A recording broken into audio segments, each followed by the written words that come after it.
సొలొమోను దేవుడి మందిరము పిల్లరా ప్రతిష్ఠ చేసిన తర్వాత దేవుడు మందిరము గురించి సొలొమోను మరి ప్రార్థన చేస్తున్నప్పుడు దేవుడు ఇచ్చినటువంటి మరి సమాధానమే ఈరోజు మనతో దేవుడు మాట్లాడబోతున్నటువంటి వాక్యం. చూడండి, చాలా మంది పిల్లరా నేటి దినాన మరి చర్చికి రాకుండా ఇంట్లో ఉండిపోతున్నారు. చర్చికి రాకుండా ఇంట్లో ఉండిపోయి పిల్లరా చూడండి, కరోనా కాలంలో పిల్లరా మరి బయట చర్చిలకు వెళ్ళకూడదు, జనాలు సమూహంగా ఉండకూడదని చెప్పి ఒక వర్షిప్లు వచ్చినాయి. ఏంటా వర్షిప్లు? ఆన్లైన్ వర్షిప్లు పిల్లరా, ఆన్లైన్ సేవ.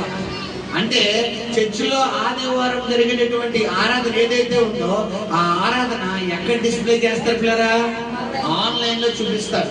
ఇప్పుడు ఆన్లైన్ లో చాలా మంది ఆరాధనలు ఎలా తయారైనాయి అంటే పిల్లలు చర్చికి వెళ్ళడం లేదు, ఇంట్లో కూర్చుని ఆదివారము పిల్లరా చూడండి, సాధారణంగా నువ్వు ఖాళీగా ఉన్న టైంలో నువ్వు ఇంట్లో కూర్చుని వాక్యం వినడం వేరు. అదే ఆదివారము దేవుడు సన్నిధికి వెళ్ళవలసినటువంటి నీవు దేవుడి సన్నిధిలోకి వెళ్ళకుండా ప్రియ సహోదరి సహోదరుడా ఇంటిలో కూర్చుని ఆదివారం ఆరాధన నేను ఆన్లైన్ లో చూస్తానని కూర్చున్నావే అనుకో, నీకోసమే దేవుడి మాట మాట్లాడుతున్నాడు. ఇక్కడ గమనించండి, దేవుని మందిరమునకు నువ్వు రావడం వల్ల కలిగే ప్రయోజనాలు, ఆదివారం దేవుడు సన్నిధికి నువ్వు రావడం వల్ల కలిగే ప్రయోజనాలు.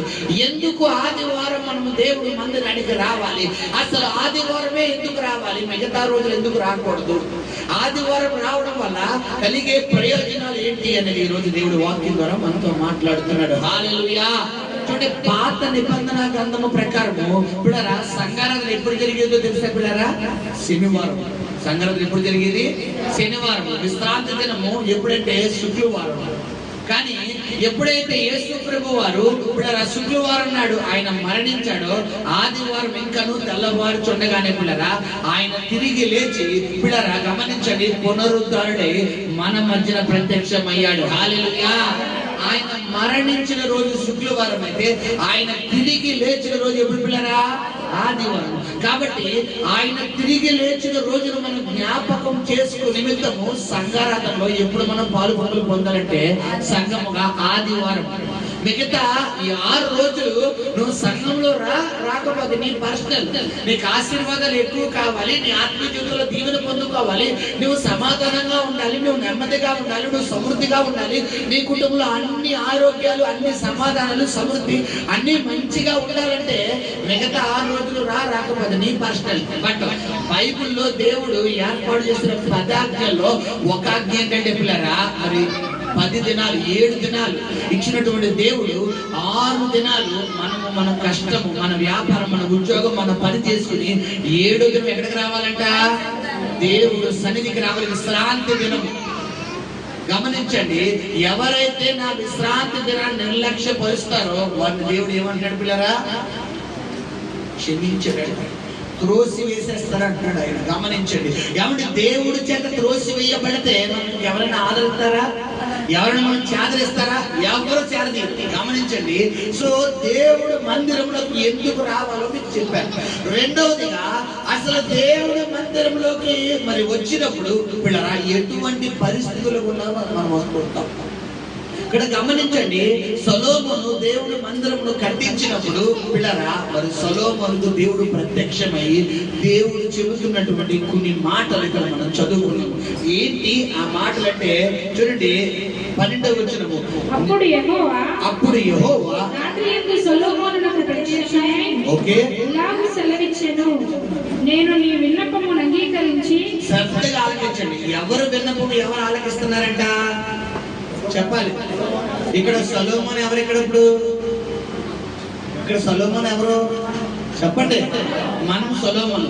ఇప్పుడు మన విన్నపము ఆలకించి దేవుడు ఏం చెప్తున్నాడు అక్కడ? ఈ స్థలమును నాకు బలులు అర్పించు మందిరముగా కోరుకుంటుని. ఏ స్థలం అంటే ఇప్పుడు ఇది నీ ఇల్లు కాదు. నువ్వు ఆదివారం దేవుడు సన్నిధికి రాకుండా నేను ఫోన్ లో చూస్తాను, పర్వాలేదు లైవ్ వస్తుంది కదా తర్వాత పెట్టుకుని చూస్తానులే అని గనక నువ్వు అన్నావంటే జాగ్రత్త. గమనించు సహోదరి సహోదరుడా, ఇక్కడ ఏమంటాడంటే దేవుడు ఏర్పాటు చేసిన స్థలముకే నువ్వు రావాలి. ద్వితీయోపదేశకాండము 12వ అధ్యాయంలో ఒక మాట ఉంది. ఒకసారి చదువుకుని తర్వాత వద్దాం చూడకులరా. ద్వితీయోపదేశకాండము 12వ అధ్యాయంలో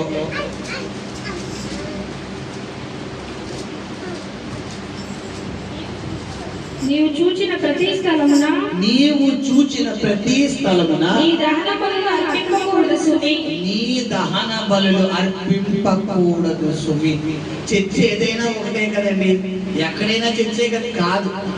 దేవుడు ఏర్పాటు చేసుకున్న సంఘాలు కొన్ని ఉంటాయి, దేవుడు ఎన్నుకున్న సంఘాలు కొన్ని ఉంటాయి. అన్ని చర్చలే కాదమ్మా, పేరుకు దేవుణ్ణే నిలబడతారు. లోపలన్నీ శరీర కార్యాలు, లోపలన్నీ అపవిత్రమైన క్రియలే, లోపలన్నీ సాతాని క్రియలే. గమనించండి, దేవుడు ఏర్పాటు చేసుకున్న స్థలమే దేవుడు నిర్ణయించుకున్న మందిరము. హల్లెలూయా, హల్లెలూయా. సరే, మళ్ళీ వాక్యంలోకి వద్దాము. సో సొలొమోను ఈ విధంగా ప్రార్థన చేస్తున్నప్పుడు దేవుడు మాట్లాడుతున్నాడు. చదువునాడు, నేను నీ విన్నపమును అంగీకరించి ఈ స్థలమును నాకు బలులు అర్పించు మందిరముగా కోరుకుంటున్నాను. ఏమంటే ఇక్కడ బలులు అన్న మాటకు అర్థం ఏంటంటే ప్రార్థనలు. బలులు అంటే ఏంటి పిల్లరా? నువ్వు దేవుడి సన్నిధికి వచ్చాక నువ్వు చేయాల్సింది ఏంటి? ప్రార్థన. నీ బలులను అర్పించి వాన కురియకుండా నేను ఆకాశమును మూసివేసినప్పుడే గాని, ఓకే, దేశమును నాశనము చేయుటకు మిడతలకు సెలవిచ్చినప్పుడే గాని, ఓకే, నా జనుల మీదకి తెగులు రప్పించినప్పుడే గాని. హల్లెలూయా. ఇక్కడ గమనించండి పిల్లరా, శ్రద్ధగా ఆలకించండి. ఒక అద్భుతమైన సందేశంతో దేవుని పరిశుద్ధాత్మ దేవుడు తన దాసులను మన మధ్యకు తీసుకువచ్చి ఉన్నాడు. ఇక్కడ గమనించండి పిల్లరా, మొట్టమొదటిగా దేశం మీదకి భయంకరమైన ఉపద్రవాలు, మరి సునామీ కావచ్చు, భయంకరమైన వరదలు కావచ్చు, ఇటువంటి వరదలు ఎన్నొచ్చినా, రెండవది మిడతలు దాడింటే పిల్లరా దేశంలో భయంకరమైనటువంటి కరువు. మిడతలు రావడం వల్ల పొలాలు ఏం చేస్తాయి పిల్లరా? ఆ ఊరిలో ఏం చేసేస్తే మొత్తం తినంటే ఇప్పుడు మనకి ఏముండదు, ఆహారం ఉండదు. మనకి ఏమైపోయింది? ఇప్పుడు కరువు ఎంటర్ అయిపోయింది. అంటే మన దేశంలో భయంకరమైనటువంటి ఉపద్రవాలు, ప్రకృతి ఉపద్రవాలు వచ్చినప్పుడు కానీ నువ్వు దేవుడి మందిరంలోకి ఎప్పుడు రావాలి, ఎందుకు రావాలి అనే వాక్యం ద్వారా మనం చదువుకుంటే, మొట్టమొదటిగా వర్షమును పంపించినప్పుడు, అంటే భయంకరమైన వరదలు, దేవుడే ప్రకృతి వైపరీత్య పిల్లరా భయంకరమైన. చూడండి, మన దినాన దుబాయ్ ప్రాంతం ఎంతమంది వార్తలు విన్నారు పిల్లరా? మరి వార్తలు చెప్తుంటే 6 నెలలు కురవాల్సిన వర్షం ఒక్క రోజులో కురిసినారు. మీకు అర్థమైందా? కంటిన్యూగా ఎప్పుడంట 6 నెలలు పడాల్సినటువంటి వర్షము ఎన్నో మిలియన్స్ అంటారు వర్షం. దుబాయ్ చరిత్రలో లేదంట వర్షం. దుబాయ్ మరి ఏర్పాటైన కొన్ని సంవత్సరాల తర్వాత ఇప్పుడుకొచ్చి ఎప్పుడు పట్టలేదంట అంత వర్షం, ఒక్క రోజులో గుమ్మరించేసింది. ఇప్పుడు గమనించండి, దేవుడు ఇటువంటి సమయం గురించి చెప్తున్నాడు. ఎందుకంటే మనం ఏ దినాల్లో ఉన్నాం పిల్లరా? రాకడ దినాల్లో ఉన్నాం, అంత్య దినాల్లో ఉన్నాం. మరి ఈ అంత్య దినాల్లో ఉన్నటువంటి నీవు క్షేమంగా ఉండాలి, నీవు సంతోషంగా ఉండాలి, నీవు నీ ఇంటి వారు సమాధానంగా ఉండాలంటే నీవు కొన్ని చెయ్యాలి. నువ్వు చెయ్యాల్సినటువంటి పనిలో మొట్టమొదటి పని ఏంటంటే ఆదివారం ఎక్కడికి రావాలి? దేవుడి మందిరానికి రావాలి, దేవుడి సన్నిధికి రావాలి. అందుకనే యెహోషువ 24:15 నేను నా ఇంటి వారు యెహోవానే సేవిస్తాను. నువ్వు నీ ఇంటి వారు, నువ్వు ఒకరు, నీ ఇంటి వాళ్ళు ఒకరు కాదు పిల్లరా. నువ్వు ఒకరు, నీ ఇంట్లో ఒకరు కాదు. నీవు నీ ఇంటి వారు ఎవరిని సేవించాలంట? యెహోవాని, దేవుణ్ణే సేవించాలి. దేవుణ్ణే సేవిస్తే అప్పుడు నీ ఇంట్లో సమాధానము, నెమ్మది, ఆరోగ్యము, సమృద్ధి పొంగి ప్రవహిస్తాయి. హల్లెలూయా, హల్లెలూయా. గమనించండి, ఇక్కడ మొట్టమొదటిగా పిల్లరా దేవుడు ఏం మాట్లాడుతున్నాడంటే, వాన కురియుండినప్పుడు గాని, అంటే ప్రకృతి వైపరీత్యాలు ఏర్పడినప్పుడు గాని. రెండవది ఎప్పుడంటే పిల్లరా, దేశమును నాశనము చేయనప్పుడు, మిడతలకు సెలవిచ్చినప్పుడే గాని, భయంకరమైన కరువులు ఏర్పడినప్పుడే గాని, నా జనుల మీదకి తెగులు రప్పించినప్పుడే గాని. భయంకరమైన తెగులు 2020 మన జీవితంలో మర్చిపోలేంది 3 అక్షరాల పదం. ఏంటది? కరోనా. మా చిన్న పిల్లల్ని అడిగినా చెప్పేస్తాను కరోనా అంటే ఏంటంటే. గమనించండి, ఎందుకంటే 2020 సంవత్సరం మన జీవితంలో మర్చిపోలేదు. అందరినీ చూడండి, జ్వరంలో టైఫాయిడ్ ఉంది, మలేరియా ఉంది పిల్లరా, ఇంకా రకరకాల జ్వరాలు ఉన్నాయి, డెంగ్యూ ఉంది, వేరే వేరే జ్వరాలు అన్నీ ఉన్నాయి. కానీ వీటన్నిటికీ నీ బాబు, అంటే వీటన్నిటికీ హెడ్ ఎవరు? కరోనా వచ్చి నిలబడిపోయింది. దాన్ని ఢీకొనేది ఇంకోటి ఏమన్నా ఉందంటే ఏమీ లేదు. కాబట్టి మన జీవితంలో గుర్తుండిపోయే సంవత్సరం ఏది? అందరి చరిత్రను తాను మార్చేసింది ఏంటి? గమనించండి, కరోనా. ఇప్పుడు అలాంటి కరోనాలు 100 వచ్చినా కూడా నువ్వు దేవుడు మందిరంలో ఉండే వ్యక్తిగా అయితే నిన్ను టచ్ కూడా చేయకుండా వెళ్ళిపోతాయి. హల్లెలూయా. అదే కీర్తనకారుడు 91 అన్నాడు, నీ పక్కన 1000 మంది పడినను, కుడి పక్కన 10,000 మంది కూలిన అపాయం అంట యుద్ధకు రాదు. నువ్వు దేవుణ్ణి ఆశ్రయముగా, దేవుణ్ణి కొండగా, దేవుణ్ణి కోటగా, దేవుణ్ణి దుర్గముగా, దేవుణ్ణి కేడముగా, దేవుణ్ణి రక్షణ శృంగముగా చేసుకున్నప్పుడు ప్రియ సహోదరి సహోదరుడా, నీ చుట్టూ, నీ కుటుంబం చుట్టూ ఎవరు కంచుంటది? దేవుడు కంచుంటది. హల్లెలూయా, హల్లెలూయా. ఇక్కడ చెప్తున్నాడు సొలొమోనుతో దేవుడు, సొలొమోనా, నువ్వు నా మందిరము కట్టించావు కాబట్టి నేను నీకు కొన్ని మరి ఏమంటారంటే కొన్ని ఆఫర్స్ ఇస్తున్నాను. నువ్వు నా మందిరం కట్టించావు కాబట్టి ఆ ఆఫర్స్ ఏంటంటే, ఫస్ట్ ఆఫర్ ఏంటంటే దేశంలోకి భయంకరమైన వరదలు వచ్చినప్పుడు, రెండవది భయంకరమైన నాశనకరమైనటువంటి మరి కరువులు వచ్చినప్పుడు, మూడవది ఇప్పుడు భయంకరమైనటువంటి తెగుళ్ళు వచ్చినప్పుడు ఎవరైతే నన్ను ఆధారంగా చేసుకుంటారో, ఎవరైతే నా మీద ఆధారపడతారో, ఎవరైతే నా సన్నిధిలో మోకరిస్తారో వారి గురించి చెప్తాడు. చదువు మా మాట. నా పేరు పెట్టబడిన నా జనులు, నా పేరు పెట్టబడిన నా జనులు తమ్ము తాము తగ్గించుకొని ప్రార్థన చూడండి, చేసి. ఈ 3 దేవుడు ఆఫర్లు ఇస్తూ మరి మనము చేయాల్సింది కూడా దేవుడు చెప్తున్నాడు. ఏంటంట? నా పేరు పెట్టబడిన జనులు, నా జనులు. నువ్వు ఎవరి జనులు? దేవుడి జనులేనా? దేవుడి జనులు గట్టిగా చెప్పడం లేరా? కొంతమంది చెప్పారు దేవుడి బిడ్డలు అన్నవాళ్ళు గట్టిగా చెప్పండి. హల్లెలూయా. గమనించండి, నా పేరు పెట్టబడిన నా జనులు. దేవుడి పేరు అనేక పేర్లలో పిల్లరా ఒక పేరు ఏంటంటే పిల్లరా గమనించండి, యెహోవా ఈరే అంటే ఏంటి? ఆయన చూచుచున్న దేవుడు. యెహోవా రాఫా అంటే ఏంటి? ఆయన స్వస్థపరిచే దేవుడు. ఎల్రోయి అంటే ఏంటి? ఎల్లప్పుడూ తోడుగా ఉండే దేవుడు. ఎబెనేజర్ అంటే ఏంటి పిల్లరా? ఇంతవరకు కాచుచున్న దేవుడు. హల్లెలూయా. ఇక్కడ గమనించండి, మరి అక్కడ దేవుడు నా పేరు పెట్టబడిన నా జనులు తమను తాము తగ్గించుకుని. రెండవదిగా నువ్వు కలిగి ఉండవలసిన రెండవ లక్షణం ఏంటంటే, నువ్వు దేవుడు నమ్ముకున్న నీకు ఏముండాలి? తగ్గింపు జీవితం ఉండాలి. చాలా మంది ప్రభు నమ్ముకుంటారు కానీ వారి జీవితంలో ఏముండదు పిల్లరా?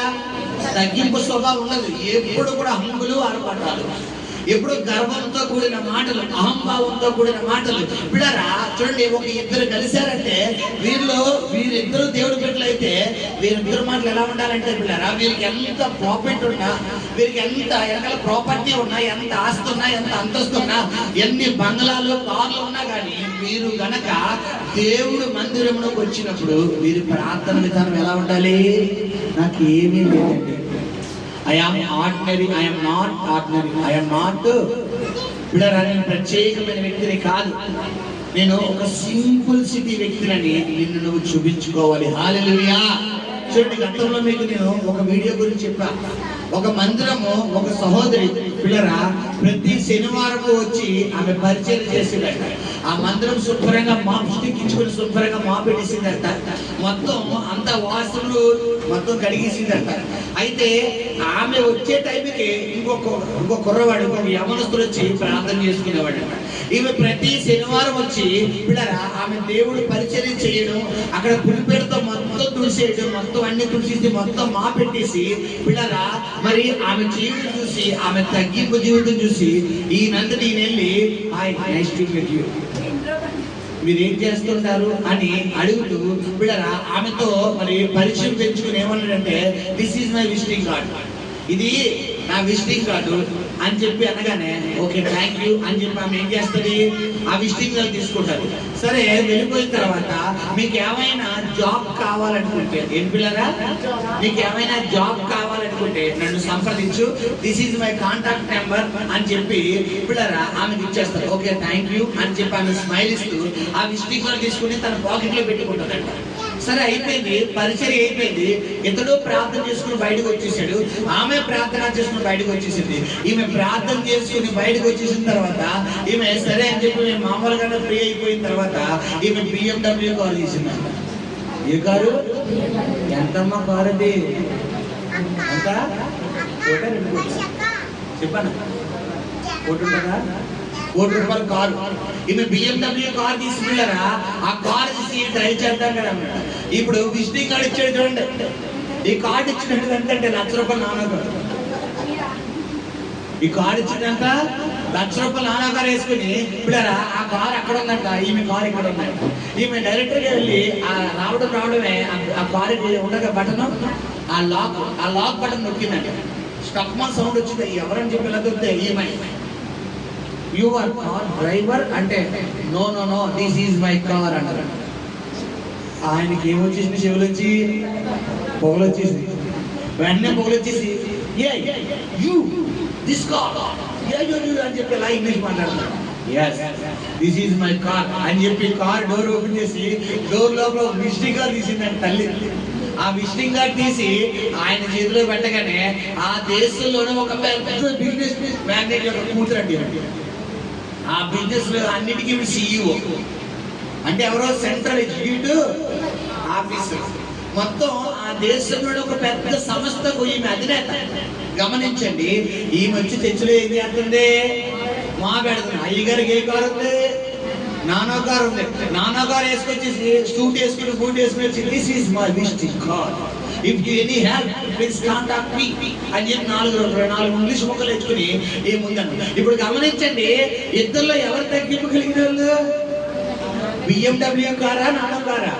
నానో కార్ అంటే ఎంత? ₹1,00,000. BMW అంటే ₹1,00,000. ఇప్పుడు ₹1,00,000 కారు కలిగిన వాళ్ళు కారు ఎగరేయాలా? నానో కారు ₹1,00,000 కారు కలిగిన కారు ఎగరేయాలా? కానీ ₹1,00,000 కలిగిన వాళ్ళు ఏం చేస్తారు? చేతిలోకి వచ్చి మా పెడుతున్నారు. పిల్లరా ₹1,00,000 ఏం చేస్తున్నారు? కాలు మీ కాలు వేసుకొని కూర్చొని ఇక్కడ అక్కడ అని చెప్తున్నారు. ఇప్పుడు దేవుడు ఎవరిని రిసీవ్ చేసుకుంటాడు చెప్పాలి. ఎవరికి దేవుడు ఇష్టం? తనను తాను తగ్గించుకుని నువ్వు దేవుడు మందిరంలోకి వచ్చినప్పుడు, నువ్వు ప్రార్థన చేస్తున్నప్పుడు, నువ్వు వాక్యం చదువుతున్నప్పుడు, నువ్వు వాక్యానుసారమైన జీవితం జీవించాలని నువ్వు నిర్ణయం తీసుకున్నప్పుడు మొట్టమొదటిగా నీకు ఉండవలసిన లక్షణం ఏంటంటే తగ్గించుకునే జీవితం.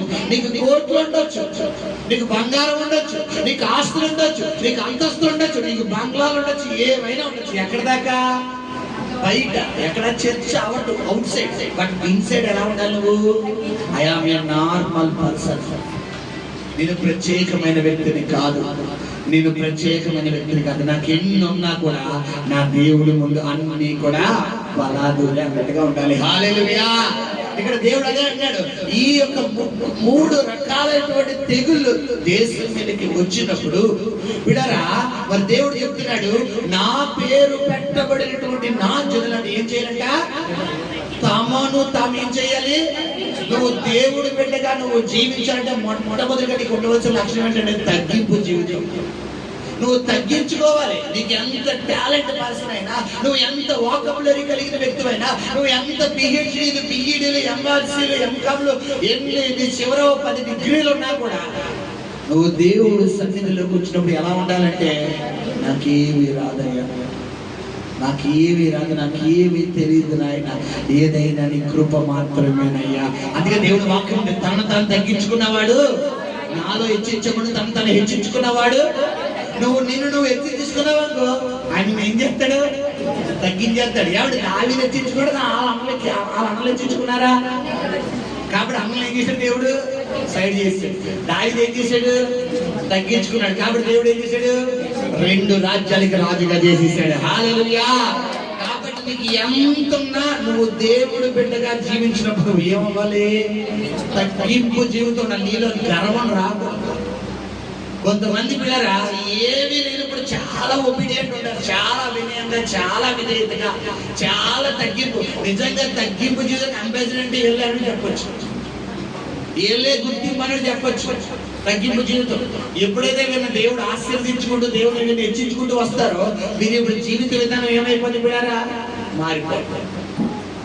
అప్పుడు దాకా చూడండి, ఒక మంచి పదజాలము మంచిగా ప్రైజ్ అక్క, వందనాలక్క, వందనాలు చెల్లి, వందనాలని అనేవారు. ఇప్పుడు ఏ మూతు వంకరైపోతుంది. గమనించండి, కొంతమంది ప్రైజ్ లో చెప్పడం రాదు. ఏ అంత అంటేనే దాన్ని కోరుతారు కదా. వందనాలు చక్కగా అక్క వందనాలు అనే వందనాలు, అమ్మ వందనాలు, అమ్మ దేవుడి స్తోత్రం, ప్రైజ్ అమ్మ, ప్రభు స్తోత్రాలు, బాగున్నారా? ఇది మనం అడిగే విధానం. కొంతమంది మాట్లాడే విధానం ఎలా ఉంటుంది పిల్లరా? చాలా స్టైలిష్ గా అంటారు. గమనించు సహోదరుడా, నువ్వు నీ భక్తిని బయట వ్యక్తపరచుకో. క్రియ లేని విశ్వాసం ఏమంట? వృద్ధము. నువ్వు ఏది చేసినా క్రియగానే ఉండాలి. నీ మాట క్రీస్తుని పోలి ఉండాలి, నీ చూపు క్రీస్తుని పోలి ఉండాలి, నీ భావోద్రేకాలు క్రీస్తుని పోలి ఉండాలి, నీ తలంపులు క్రీస్తుని పోలి ఉండాలి. అందుకే ప్రసంగిలో అంటాడు, నువ్వు దేవుడు మందిరమునకు పోయినప్పుడు నీ ప్రవర్తన ఎలా చూసుకోవాలంట? జాగ్రత్తగా చూసుకో. నీ కళ్ళు జాగ్రత్త, నీ చూపు జాగ్రత్త, నీ మాట జాగ్రత్త, నీ వినికిడి జాగ్రత్త, నీ వస్త్రధారణ జాగ్రత్త. చాలా మంది చర్చికి పిల్లరా లెక్కలు వేసుకుని వస్తారు. ఎక్కడ దాకా పొట్టు టీ షర్ట్లు వేసుకుని వస్తారు. ఎవరో మగోళ్ళు కాదు, ఆడపిల్లలే, వయసు వచ్చిన పిల్లలే. చున్నీ ఉండదు. నువ్వు బయట ఎలా తిరుగు పర్వాలేదు, కానీ దేవుడు మందిరంలోకి వచ్చినప్పుడు పద్ధతిగా రావాలి. ఒక తండ్రిగా, ఒక తల్లిగా, ఒక సహోదరిగా, ఒక భర్తకు భార్యగా, ఒక ఇంటికి తల్లిగా, ఒక అన్నకు చెల్లెలుగా నువ్వు ఉన్నప్పుడు, దేవుడు మందిరంలోకి వచ్చినప్పుడు నీ వస్త్రములతో నీ దేహం ఏం చేయాలంట? కప్పుకోవాలి, అంతేగాని నింపుకోకూడదు. నువ్వు ఎంత బయట డ్రెస్సింగ్ స్టైల్ మోడల్ కలిగిన వ్యక్తివైనా, నువ్వు దేవుడు మందిరంలోకి వచ్చినప్పుడు ప్రియ సహోదరి ప్రవర్తన జాగ్రత్తగా ఉండాలి. నువ్వు నిలబడింది, నువ్వు కూర్చున్నది దేవుడు ముందు స్థలం అన్న విషయము కనుక నువ్వు మరిచిపోయి నీ తలపులు గాని, నీ ఆలోచనలు గాని, నీ చూపు గాని, నీ ప్రవర్తన గాని ఏమాత్రం ట్రాక్ తప్పిందంటే దేవుడు ట్రాక్ ఎక్కించండి. నీ బండి ట్రాక్ మనం ఎక్కాలా, దేవుడు ఎక్కించాలా? చెప్పాలి. మనం ఎక్కేవాడు బండి క్షేమంగా వెళ్తాడు, దేవుడు ఎక్కించాడు ఏదో సైడ్ చేస్తాడు. గమనించండి, కొంతమంది ట్రాక్ అంత ఎక్కమని ఎక్కరు. ఏదోటి దేవుడు ఆయిల్ లాగుతాడు, ఏదోటి దేవుడు పాటు ఎత్తాడు. తీసిన అప్పుడు ప్రార్థన పాటలు స్తుతులు స్తోత్రం 24 గంటలు ఇక కూర్చున్నా వేసయ్యా, నిలబడినా వేసయ్యా. ఎందుకు ఇప్పుడు చెప్పాలి? కిడ్నీలు పెడతాడు, ఒక కాళ్ళు పెడతాడు, ఒక సేలు పెడతాడు, ఎక్కడో ఏదో వంకరాడతాడు. ఇప్పుడు ఏసయ్యా బతుకుతా నీకోసం, ఆయన చచ్చిపోతే తీసుకో. ఈ బుద్ధి ఎప్పుడు ఉండాలమ్మా? ట్రాక్ మనందరం మనం ఎక్కేది. దేవుడు వాక్యం ద్వారా గద్దెత్తాడు, సేవకుల ద్వారా గద్దెత్తాడు. అరే సరిగ్గా ఉండు, నీ ప్రవర్తన జాగ్రత్త, నీ మాట తీరు జాగ్రత్త, నీ నడవడిక జాగ్రత్త, నువ్వు వెళ్ళే విధానం సరిగ్గా లేదని దేవుడు గద్దెత్తాడు వాక్యం ద్వారా. నువ్వు అప్పుడు ఏమైపోవాలి? సరే అవ్వలేదనుకో, ఆయన సరి చేసేస్తాడు. పిల్లరా, కుమ్మరివాడి చేతిలో మరి కుమ్మరి అంటే పాత్రను తయారు చేస్తున్నప్పుడు కుమ్మరుడు మాట ఆ యొక్క పాత్ర అనాలా, పాత్ర మాట కుమ్మరుడు అనాలా? చెప్పాలి. కుమ్మరుడు మాట ఎవరనాలి? పాత్ర అనాలి. ఇప్పుడు కుమ్మరుడితో కొండెళ్ళి కుమ్మరన్నా నాకు ఉండను కాదన్నా, నన్ను కూర్చొని తయారు చేయన్నావు అనుకో, అవునా సరే అయితే తయారు చేస్తారంటాడా లేదా కట్టేలు తీస్తాడా? చెప్పాలి. చాలా మంది ఏం చేస్తారు? దేవుడితో మాట్లాడతారు. ఏ విధంగా అంటే, నాకు ఇది వద్దయ్యా, నాకు ఈ జీవితం వద్దు, నాకు ఈ లైఫ్ వద్దు, నేను ఇంకెలా ఉన్నావు, నాకు ఎలా అయిపోతానంట. నువ్వు చచ్చిపోవడానికి అమ్మా ఇప్పుడు దాకా బతికించింది, అక్కడ గోదావరిలో దూకాడాక, ఆ ఫ్యాన్ వేసుకోవడాక, ఆ బిల్డింగ్ దూకాడాక ఇప్పుడు బతికించింది. ఎందుకోసం? దేవుని కొరకు నువ్వు సజీవ సాక్షిగా సాగుతావని. హల్లెలూయా, హల్లెలూయా. దేవుడు మందిరమునకు వచ్చినప్పుడు మొట్టమొదటిగా నువ్వు కలిగి ఉండవలసిన మొట్టమొదటి లక్షణం, నిన్ను నువ్వేం చేయాలి? తగ్గించుకోవాలి. నిన్ను తగ్గించుకోవాలి. మొట్టమొదటిగా నీకు ఉండవలసిన లక్షణం. రెండవ చదువుతాం.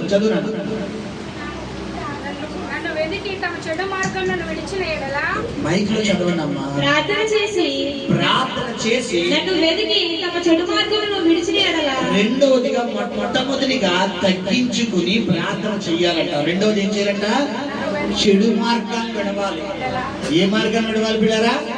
చెడు మార్గం అంటే దేవుడికి ఆయాసకరమైనది నీ ఎడలు ఎవరైనా ఉంటే, దేవుణ్ణి బాధపరిచేది ఏమైనా నీ ఎడలుంటే, దేవుణ్ణి దుఃఖపరిచేది ఏమైనా నీ ఎడలుంటే, దేవుడు వాక్యానికి వ్యతిరేకత కలిగించేది నీ ఎడలు ఏమన్నా ఉంటే, నువ్వు దేవుడు మందిరమునకు వెళ్ళినప్పుడు నువ్వేమైపోవాలి? స్టడీ అయిపోవాలి. గమనించండి, నువ్వు చాలా మంది చర్చకొస్తారు, పాస్టర్ గారు మేము ప్రార్థన చేస్తున్నాం కార్యాలు జరుగుతలేదండి, దశభాగాలు ఇస్తున్నాం కార్యాలు జరుగుతలేదండి, ఉపవాసాలు ఉంటున్నాం కార్యాలు ఎందుకు జరగాలి?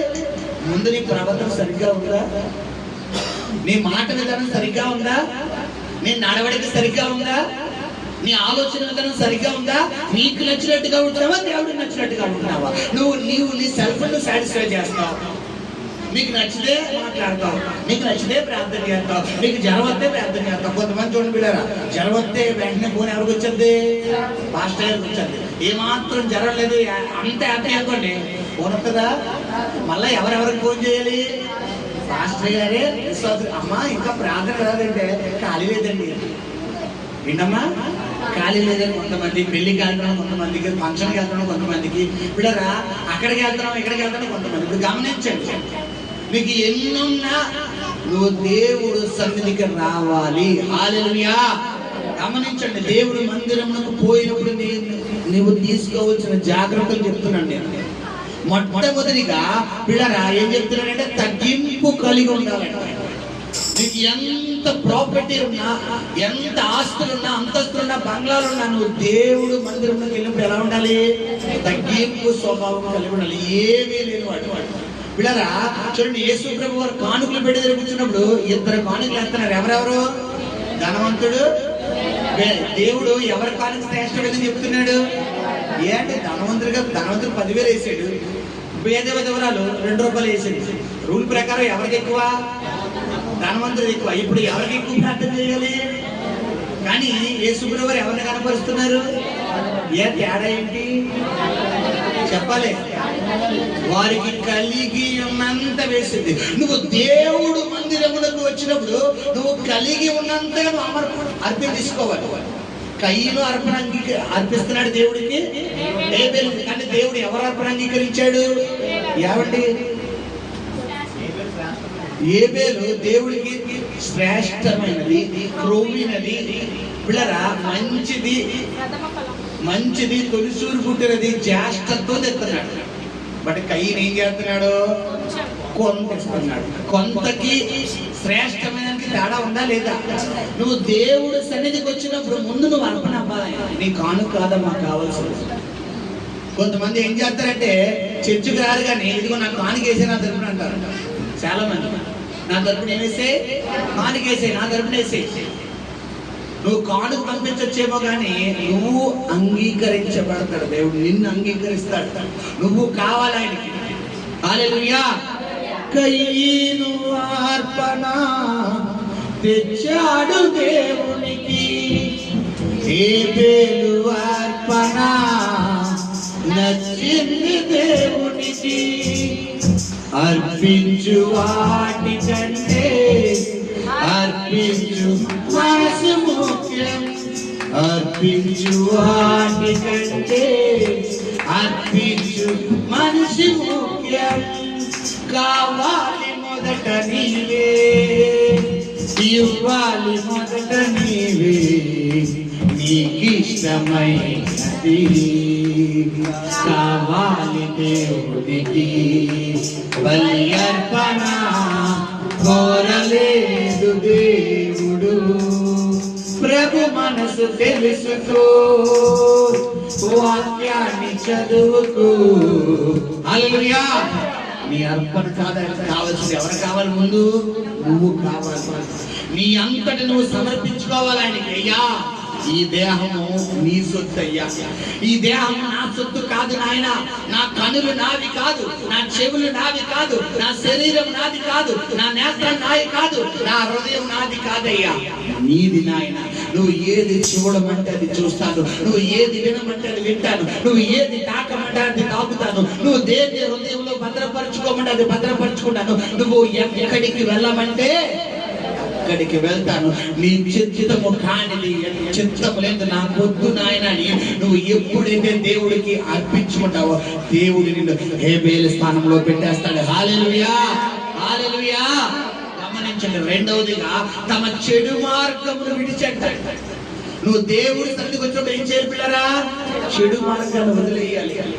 నువ్వు లోకానుసారంగా జీవిస్తూ, సినిమాలకు వెళ్తూ, సీరియల్ చూస్తూ, అబద్ధాలు ఆడుతూ, దొంగనాలు చేస్తూ, ఆడిని కొడుతూ, ఇంటి తిడుతూ, బూతులు మాట్లాడుతూ, భూతులు చేష్టలు చేస్తూ, ఆ ఎల్లేవాడికి కామెంట్లు పెట్టి, ఎల్లే అమ్మాయిలు కామెంట్లు పెడుతూ, నువ్వు ప్రార్థన వచ్చి కార్యాలు జరగావు. ప్రామిసరీ నోటి మీద రాసిచ్చేమని రాసిచ్చేస్తాను. నీకు జన్మలో కార్యాలు జరగవు. నువ్వు గనక చెడు మార్గాన్ని వదిలేవా, 24 గంటలు తిరిగేలోపు దేవుడు నీ జీవితంలో కార్యం చేస్తాడు. హల్లెలూయా, హల్లెలూయా. మొట్టమొదటిగా తగ్గించుకుని జీవించాలి. రెండోది ఏం చేయాలి పిల్లరా? చెడు మార్గాన్ని వదలాలట. ఈ రెండు చేసిన తర్వాత చదువు మా మాట ముగిద్దాం. ఆకాశం నుండి నేను వారి ప్రార్థన విని వారి పాపములను క్షమించి. ఏమండి, మనము రెండు చేస్తే దేవుడు రెండు చేస్తానన్నాడు. ఏం చేస్తానే?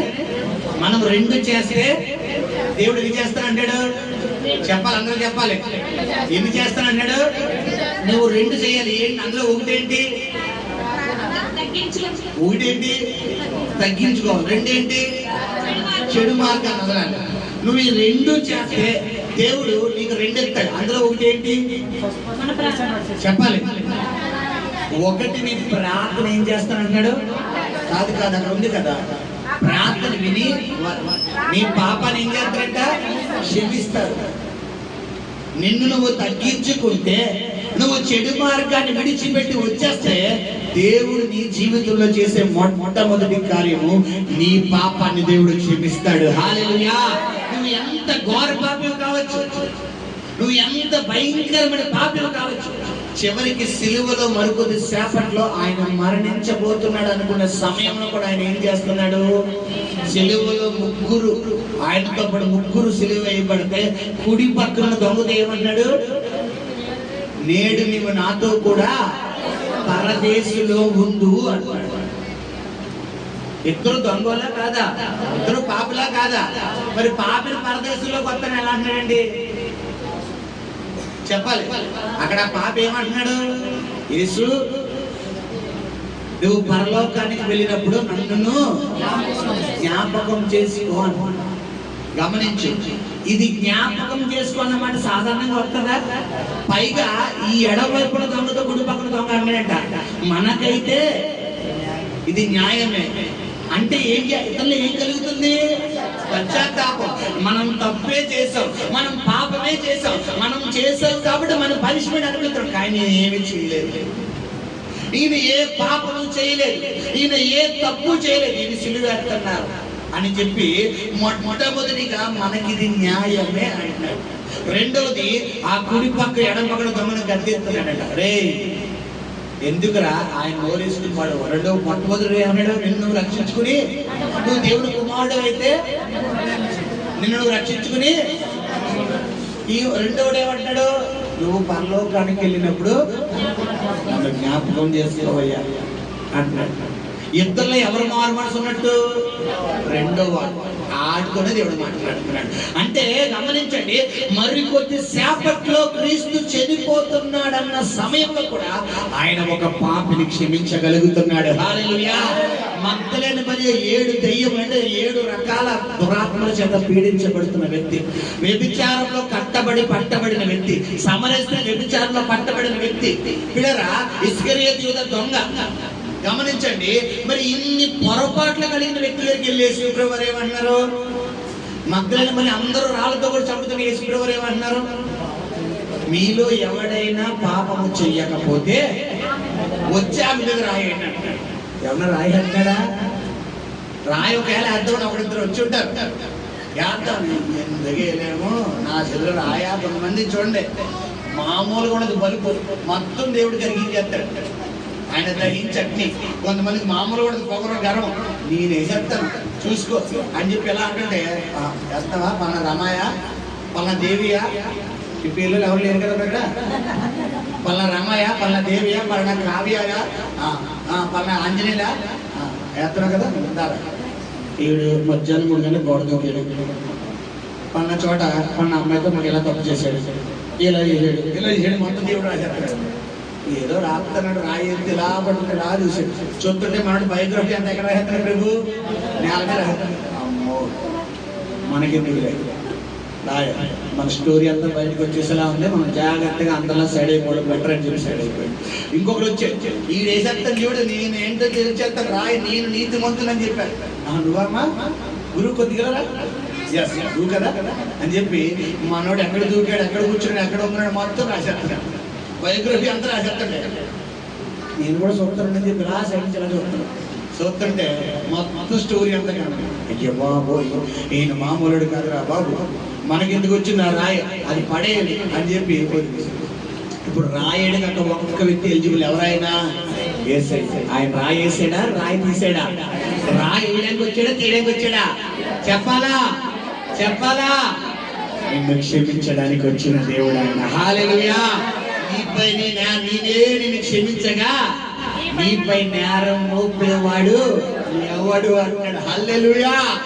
గమనించు సహోదర సహోదరుడా, ఆయన పాపులను క్షమించే దేవుడు. నువ్వు ఎంత ఘోర పాపమైనా కావచ్చు, నువ్వు ఎంత పక్కా వ్యక్తి, పక్కా పాపంలో మునిగి తేలుతున్న వ్యక్తివైనా కావచ్చు, ఈ మధ్యాహ్న కాలంలో కనుక నీ హృదయంలో యేసయ్యకు నువ్వు స్థానమిస్తే నిన్ను ఆయన చేర తీసుకోబోతున్నాడు. హల్లెలూయా హల్లెలూయా. ఇదిగో నిన్ను తలుపున్నంత నిలిచి తట్టుచునని ఎవడైనను నా స్వరము విని తలుపు తీర్చింది ఎడలా నేను వాణిలోనికి వచ్చి వాడితో కూర్చొని ఏం చేస్తానంటాడు? భోజనం అంటే సమాధానానికి సాదృశ్యం. నువ్వు దేవుడికి నీ హృదయం అనే డోరును దేవుడు తడుతున్నప్పుడు నువ్వు ఏం చేయలేదు, టక్కమ తీసేయాలి. కొంతమంది డోర్కి బ్యాంక్ కప్ వేస్తారమ్మా. ఏ కప్ప? ఏ బ్యాంక్ కప్ ఎందుకుంటది? ఎంత పగలగొట్టినా అది రాదు. కొంతమంది రాసి వెళ్ళిపోయిన హృదయం. ఎంత దేవుడు గద్దించు, నేను మానను నా పద్ధతి ఉంటే. అరే బాబు ప్రార్థన చేసుకోరా బాబు, ప్రార్థన చేసుకోవేమో, నేను చేయలేదు వారికి నేను చదవను, నేను రాను. ఇప్పుడేంటి, ఇప్పుడు ఎంత కొట్టుకోగలమా? వీళ్ళని ఎవరికి చెప్పాలి?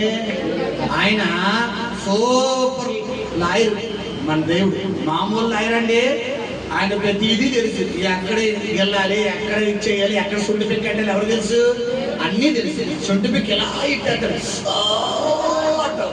అప్పుడు చక్కగా ఏం రాసుకుంటావు? కొబ్బరి నుండి రాసుకుని అప్పుడు ఏసయ్యా ఏసయ్యా ఏసయ్యా ముందే రావచ్చు కదా, సొంటి పెట్టి. గమనించండి పిల్లరా, ఇక్కడ చాలా మంది వ్యక్తిత్వం ఈ విధంగా ఉంటది. ఎంత ఘోర పాపి అయినా దేవుడు క్షమించే దేవుడు. హల్లెలూయా. ఫైనల్ నేను ఒక 5 నిమిషాలు ముగించబోతున్న, శ్రద్ధగా ఆలకించండి. మొట్టమొదటిగా దేవుడు ఏం మాట్లాడుతున్నాడంటే పిల్లరా, దేవుడు చెప్పిన తగ్గించుకుని ప్రార్థన చేయాలి. రెండవదిగా చెడు మార్గాన్ని విడిచిపెట్టాలి. ఈ రెండు చేస్తే దేవుడు నీ జీవితంలో చేసేది ఏంటంటే, మొట్టమొదటిగా నీ పాపాన్ని క్షమిస్తాడు.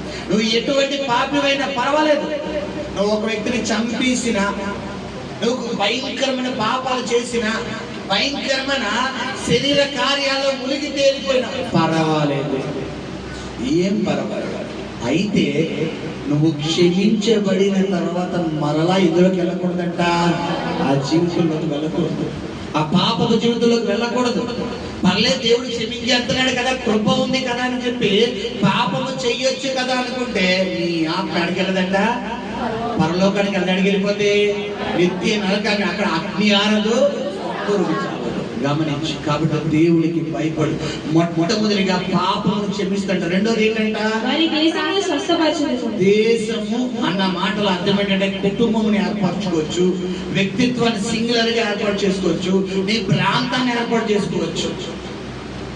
నీ కుటుంబం యేసయ్యను సొంత రక్షకుడుగా అంగీకరించి యేసయ్యకి నీ హృదయంలో స్థానం ఇచ్చి నువ్వు వెళ్ళే చెడు మార్గాన్ని విడిచిపెట్టి నిన్ను నువ్వు తగ్గించుకుని, నాకేమీ రాదయ్యా, నాకేమీ తెలియదయ్యా, నాకేమీ లేదయ్యా, యేసయ్య నువ్వు ఉంటే చాలయ్యా, నీ వెంటే నేను ఉంటానయ్యా అను, నిన్ను దేవుడికి ఎక్కడైన స్థానంలో పెడతాడు. హల్లెలూయా. ఏమంటే దావీదు చదువుకున్నాడు, బైబిల్లో ఉందా? చెప్పాలి. దావీదు యుద్ధాలు నేర్చుకున్న బైబిల్లో ఉందా? చెప్పాలి. దావీదు ఏమైనా యుద్ధాలకి ట్రైనింగ్ వెళ్ళినట్టు ఉందా? ఏమి దావీదు తెలిసిందా ఏంటి? గొర్రెలు కాసుకోవడం, ఆ గొర్రెలు మేత పోసి. ఎప్పుడైనా చూస్తారు మీరు పల్లెటూరులో గొర్రెలు కాసే వాళ్ళు ఎలా ఉంటారు? చక్కగా మనకి ఇస్త్రీ బట్టలు వేసుకొస్తారా? అలా సరైన బట్టలు ఉంటాయా? ఒక పంచి కట్టుకుంటారు, చేతిలో కర్ర ఉన్న దుడ్డు కర్ర, అక్కడ చిక్ చిక్ చిక్ చిక్ చిక్ చిక్ చిక్ ఏయ్ చిక్ చిక్ చిక్ చిక్. ఇదే ఆ భాష. ఆ మేత మేస్తాయి ఆ గొర్రెలు, ఆ మేత మేస్తున్నప్పుడు ఈయన చెట్టుతో పొట్టతో చూసుకుంటాడు, ఎలా కూర్చొని అన్నం తింటాడు, లేదనుకుంటే అంతే పడుకుంటాడు, లేదంటే ఆ గొర్రెల్ని ఒక గ్లుక్కి ఎత్తుంటాడు. అట్లా కూడా తిరగడు కదా.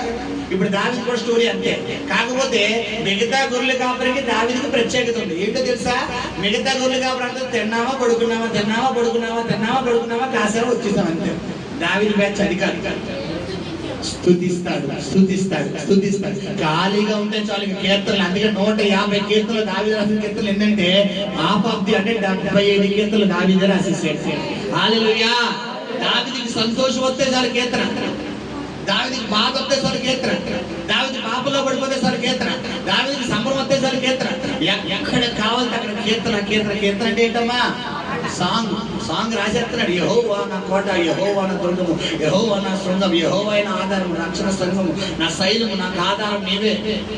ఎక్కడ పడితే అక్కడ కీర్తనలు రాసుకుంటా పోతున్నాడు. నువ్వు దేవుడిని కూడా ఏం చెయ్యాలి? నిత్యము స్తుతిస్తూ స్తుతిస్తూ స్తుతిస్తూ గణపరుస్తూ నీకు సమయం ఉన్నప్పుడు, సమయం ముందు, అసమయం ముందు, నీకు ఎప్పుడు కుదిరితే అప్పుడు దేవుడిని ఏం చేయాలి? పాటలు పెట్టుకో, పర్వాలేదు. బ్లూటూత్ పెట్టుకుంటావో, హెడ్ ఫోన్ పెట్టుకుంటావో, ఓపర్ పెట్టుకుంటావో, హోమ్ థియేటర్ పెట్టుకో, పర్వాలేదు. ఖాళీ దొరికితే ఏం పెట్టుకోవాలి? డిస్కో కాదు, ఆ డిస్కో ఇది కాదమ్మా. ఏం వేసుకోవాలి? ఏసై పాటలు పెట్టుకో. కొంతమంది చర్చిలో దేవుని పెట్టలు, ఇంటికి వెళ్ళాక చెప్పాలి సైతాన్ని పెట్టు, పెద్ద సౌండ్ ఎడుచుకుని సినిమా సాంగ్. పొదరవో చెడు మార్గాన్ని విడిచిపెట్టు, నువ్వు చెడు మార్గాన్ని వదిలే, నిన్ను నువ్వు తగ్గించుకో. ఈ 2 చేస్తే మొట్టమొదటిగా నీ పాపాన్ని క్షమిస్తానంటాడు. రెండవదిగా ఏం చేస్తానంటున్నాడు? చెప్పాలి. నీ కుటుంబంలో దేవుడు స్వస్థతనివ్వబోతున్నాడు, నీ జీవితంలో స్వస్థతనివ్వబోతున్నాడు, నీ కుటుంబాన్ని ఆశీర్వదించబోతున్నాడు. 2 చెయ్యాలి, 2 చేస్తాడు. దేవుడి వాక్యం మన ఇంట్లో దీవించును గాక. ప్రార్థన.